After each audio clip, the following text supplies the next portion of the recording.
Hello everyone, welcome back to our channel. सबसे पहले तो आप सभी लोगों को बसंत पंचमी और सरस्वती पूजा की ढेर सारी शुभकामनाएं।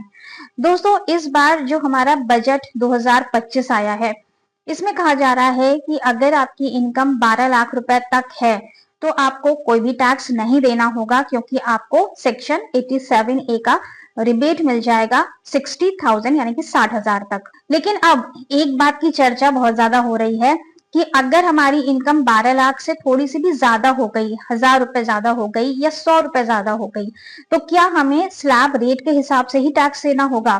क्योंकि अगर हम उस हिसाब से टैक्स देंगे तो हमारा टैक्स बहुत ज्यादा हो जाएगा। जबकि 12 लाख से कम इनकम वालों को, मान लेते हैं इनकम है 11,95,000, 11,98,000, तो उन लोगों के लिए तो कोई भी टैक्स नहीं है। लेकिन अगर 12 लाख से थोड़ी सी भी ज्यादा हो गई तो स्लैब रेट के हिसाब से बहुत ज्यादा टैक्स बन जाता है। तो इसका सॉल्यूशन क्या है? इसके लिए यहाँ पर मार्जिनल रिलीफ का कॉन्सेप्ट अप्लाई होता है। आपको टैक्स में रिलीफ दिया जाता है। इसकी कैलकुलेशंस कैसे होती हैं, आज की वीडियो में हम कंप्लीटली डिस्कस करेंगे। अगर हम ओल्ड टैक्स रिजीम को ऑप्ट करते हैं तो वहां पर ऐसा कोई भी कॉन्सेप्ट नहीं है। अगर हमारी इनकम 5 लाख रुपए से थोड़ी सी भी ज्यादा हो जाती है तो हमें स्लैब रेट के हिसाब से ही टैक्स देना पड़ता है। लेकिन ये कॉन्सेप्ट सिर्फ न्यू टैक्स रिजीम में ही लाया गया है। अगर हमारी इनकम रिबेट की लिमिट से थोड़ी सी भी ज्यादा हो रही है तो हमें रिलीफ मिल जाता है। अभी फिलहाल न्यू टैक्स रिजीम में 7 लाख रुपए तक की इनकम रिबेट के अंदर आती है, जहां पर कोई भी टैक्स नहीं लगता है। बजट 2025 जो कि एप्लीकेबल है फाइनेंशियल ईयर 25-26 और असेसमेंट ईयर 26-27 के लिए, इसमें 12 लाख रुपए तक की इनकम को रिबेट के अंदर कर दिया गया है, तो कोई भी टैक्स नहीं देना पड़ता है। तो चलिए डिस्कस करते हैं मार्जिनल रिलीफ का कॉन्सेप्ट। सारी कैलकुलेशंस डिटेल में समझेंगे। वीडियो बहुत इंपॉर्टेंट है, ध्यान से देखिएगा, स्किप मत करिएगा, तभी आपको कैलकुलेशंस समझ में आ पाएंगी। तो चलिए स्टार्ट करते हैं। मैं हूं सीए श्वेता, आप देख रहे हैं हमारा चैनल टैक्स सॉल्यूशंस। वीडियो अच्छा लगे तो लाइक जरूर कर दीजिएगा और चैनल पर नए हैं तो सब्सक्राइब कर दीजिएगा। तो असेसमेंट ईयर 24-25 से ये मार्जिनल रिलीफ का कॉन्सेप्ट आया था। आपके बेनिफिट के लिए ये सरकार लेकर आई है। बहुत ध्यान से देखिएगा, इंपॉर्टेंट वीडियो है। बजट 2025 हमारे फाइनेंशियल ईयर 25-26 यानी कि असेसमेंट ईयर 26-27 के लिए है। तो कंफ्यूज मत करिएगा कि अभी हम जो जुलाई में आईटीआर फाइल करने जा रहे हैं उसमें ये प्रोविजंस एप्लीकेबल होंगे। मार्जिनल रिलीफ की कैलकुलेशन समझने से पहले आइए कुछ बेसिक पॉइंट्स जान लेते हैं न्यू टैक्स रिजीम के बारे में, जिससे कि कैलकुलेशंस को समझना हमारे लिए थोड़ा सा आसान हो जाएगा। तो न्यू टैक्स रिजीम में 12 लाख रुपए तक की इनकम पर कोई भी टैक्स नहीं है। लेकिन यहाँ पर जो हम ये 12 लाख कंसिडर कर रहे हैं, ये हम नेट इनकम को कंसिडर कर रहे हैं। आगे भी कैलकुलेशंस में हमने नेट इनकम को ही कंसिडर किया है, क्योंकि जो भी हमारी टैक्स की कैलकुलेशंस होती हैं वो हमेशा नेट अमाउंट के ऊपर ही होती हैं। हमें स्टैंडर्ड डिडक्शन भी मिलेगा सैलरी या फिर पेंशन से 75,000 रुपए का। इसका मतलब ये हुआ कि अगर हमारी ग्रॉस इनकम 12,75,000 रुपए तक है तो हम सेक्शन 87A रिबेट का बेनिफिट ले सकते हैं और हमें कोई भी टैक्स नहीं देना होगा। सेक्शन 87A में हमें 60,000 तक का रिबेट मिल जाता है और हमारा टैक्स जीरो हो जाता है। न्यू टैक्स रिजीम में हमें कोई भी डिडक्शंस नहीं मिलते हैं चैप्टर 6A के। चैप्टर 6A में कौन से डिडक्शंस कवर होते हैं? सेक्शन 80C है, 80D है, 80U है, 80DDB है, 80D है, 80G है, 80GG है। तो सेक्शन 80C से लेकर के 80U तक जितने भी डिडक्शंस हैं कोई भी हमें न्यू टैक्स रिजीम में नहीं मिलते हैं, एक्सेप्ट 2 डिडक्शंस। 2 डिडक्शंस अलाउ किए गए हैं। एक है सेक्शन 80 CCD2 जो कि है एनपीएस कंट्रीब्यूशन बाय एम्प्लॉयर, और दूसरा सेक्शन है 80 JJAA। इसके अलावा एक सेक्शन और है 80 CCH, जिसमें कि अग्निवीर कॉर्पस फंड में अगर आप कंट्रीब्यूशन करते हैं तो उसका डिडक्शन आप ले सकते हैं। वो यहाँ पर लिखने से रह गया है तो इसलिए उसके लिए कमेंट मत करिएगा, हमने आपको बता दिया कि एक डिडक्शन आप और ले सकते हैं। इसके अलावा न्यू टैक्स रिजीम में आप एक और डिडक्शन ले सकते हैं, वो है होम लोन का इंटरेस्ट।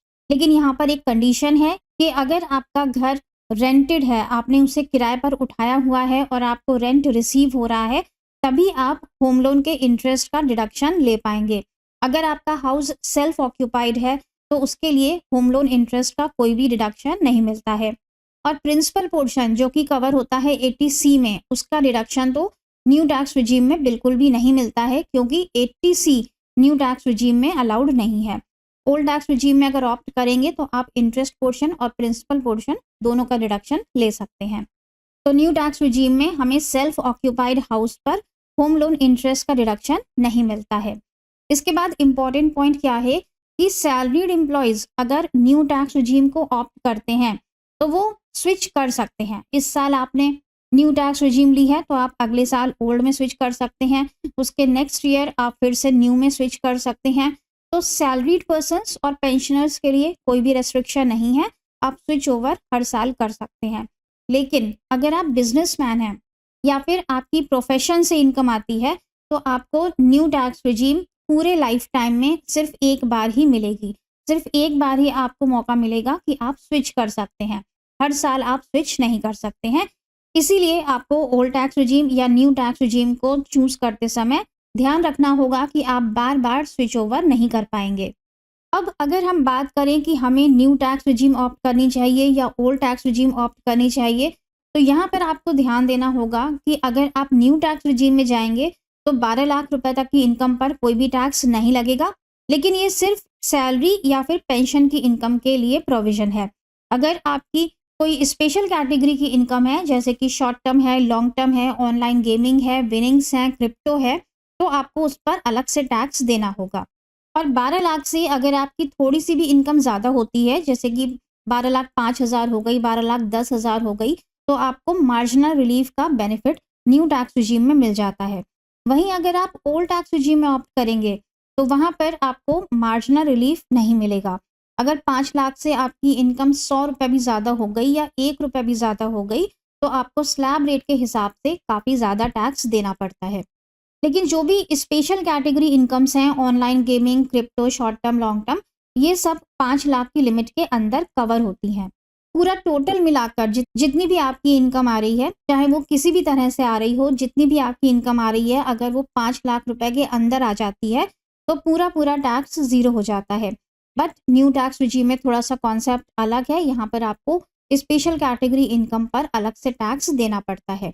तो दोनों में कंपेयर करना ज़रूरी है कि कौन सी रिजीम आपके लिए बेटर रहेगी।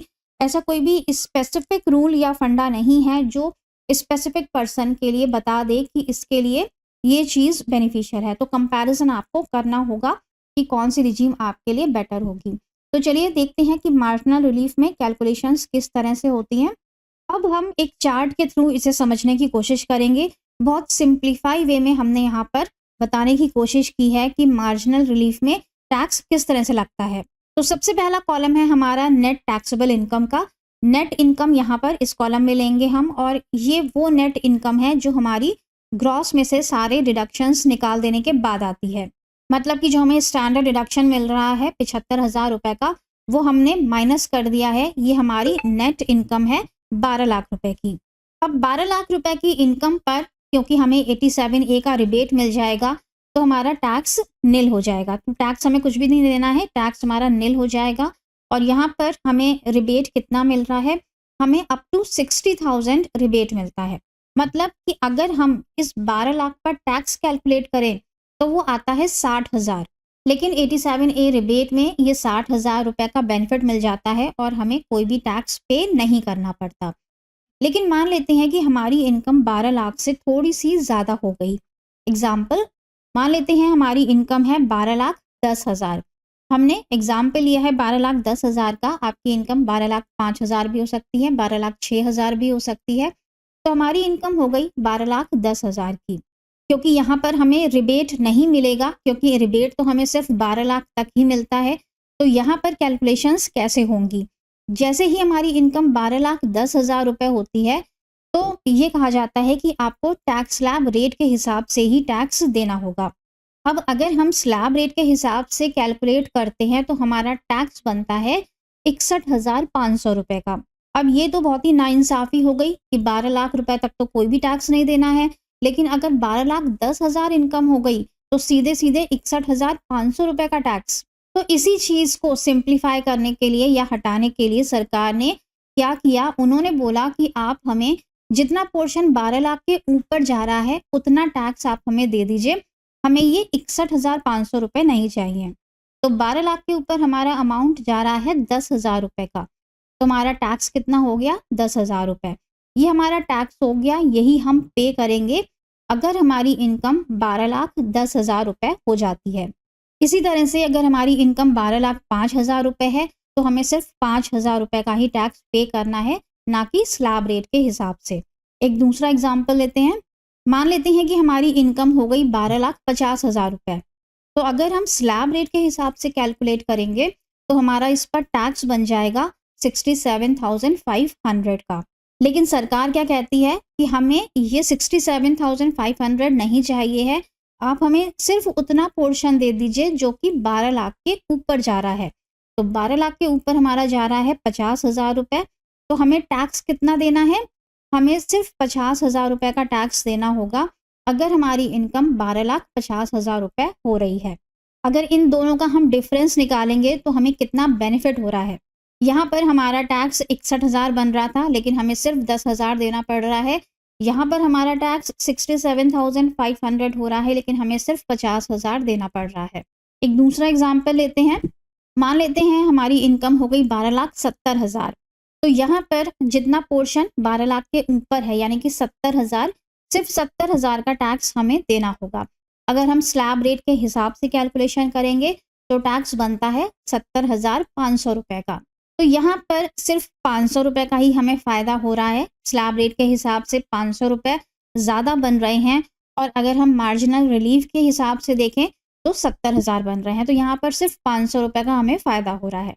तो इस तरह से मार्जिनल रिलीफ की कैलकुलेशन होती है। मार्जिनल टैक्स कितना रिलीफ हमें मिलेगा, इसी तरह से कैलकुलेट किया जाता है। यहाँ पर हमारे टैक्स का अमाउंट बढ़ता जा रहा है जैसे जैसे हमारी इनकम बढ़ती जा रही है। और ऐसा नहीं है कि ये मार्जिनल रिलीफ चलता ही रहेगा, इसका एक एंड पॉइंट भी आएगा। तो 12,70,000 जो है वो इसका एंड पॉइंट है, क्योंकि यहाँ पर डिफरेंस काफ़ी कम रह गया है। अब मान लेते हैं कि हमारी इनकम 12,70,000 से थोड़ी सी ज़्यादा हो गई। हमारी इनकम हो गई 12,71,000 रुपए। तो 12,71,000 पर हमारा टैक्स स्लैब रेट के हिसाब से जो टैक्स बनेगा वो बनेगा 70,650 रुपए। लेकिन अगर हम मार्जिनल रिलीफ के हिसाब से देखेंगे तो पोर्शन कितना ज़्यादा है? 12 लाख से 71,000 रुपए ज़्यादा है। तो अब यहाँ पर कंपेयर करेंगे तो किस हिसाब से हमारे लिए बेनिफिट होगा? स्लैब रेट के हिसाब से जाना बेनिफिशियल होगा या फिर मार्जिनल रिलीफ के हिसाब से जाना बेनिफिशियल होगा? मार्जिनल रिलीफ में देखेंगे तो यहाँ पे टैक्स ज़्यादा बन रहा है। तो इसीलिए यहाँ इस पॉइंट पर आकर हमारा ये कॉन्सेप्ट एंड हो जाता है।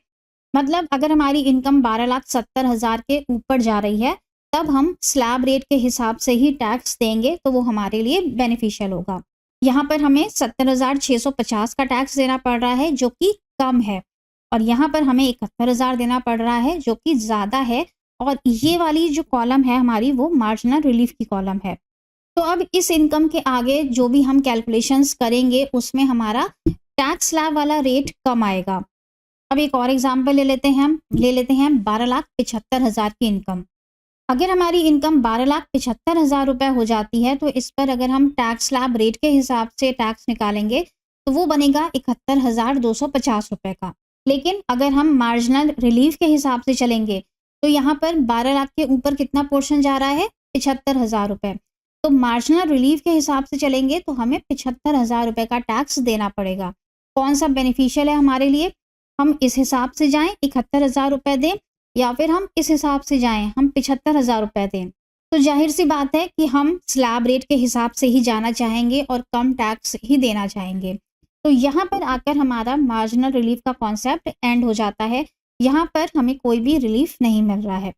तो हमने क्या समझा कि 12,70,000 तक अगर हमारी इनकम आती है तो सरकार हमें मार्जिनल रिलीफ देती है, टैक्स में थोड़ा सा रिलीफ दे देती है। स्लैब रेट के हिसाब से हमसे टैक्स नहीं लिया जाता है। लेकिन जैसे ही हमारी इनकम 12,70,000 के ऊपर जाती है तो स्लैब रेट हमारे लिए बेनिफिशियल हो जाते हैं। इसीलिए इस पॉइंट के बाद मार्जिनल रिलीफ को हटा दिया जाता है, क्योंकि स्लैब रेट से टैक्स देना हमारे लिए बेनिफिशियल है। आई होप कि मैंने यहाँ पर काफ़ी अच्छे से आपको समझाया होगा कि मार्जिनल रिलीफ किस तरह से काम करता है। तो इस तरह से ये कॉन्सेप्ट काम करता है। ये कॉन्सेप्ट इसलिए आया क्योंकि 12 लाख से जैसे ही हमारी इनकम थोड़ी सी ज़्यादा होती है तो हमें काफ़ी ज़्यादा टैक्सेस देने पड़ते हैं। अगर हम ओल्ड टैक्स रिजीम में जाएंगे तो ऐसा कोई भी कॉन्सेप्ट नहीं है। 5 लाख रुपए से अगर 1 रुपया भी आपकी इनकम ज़्यादा हो जाती है तो टैक्स स्लैब रेट के हिसाब से ही टैक्स देना पड़ता है, जो कि अगर आप कैलकुलेट करेंगे तो बहुत ज़्यादा हो जाता है।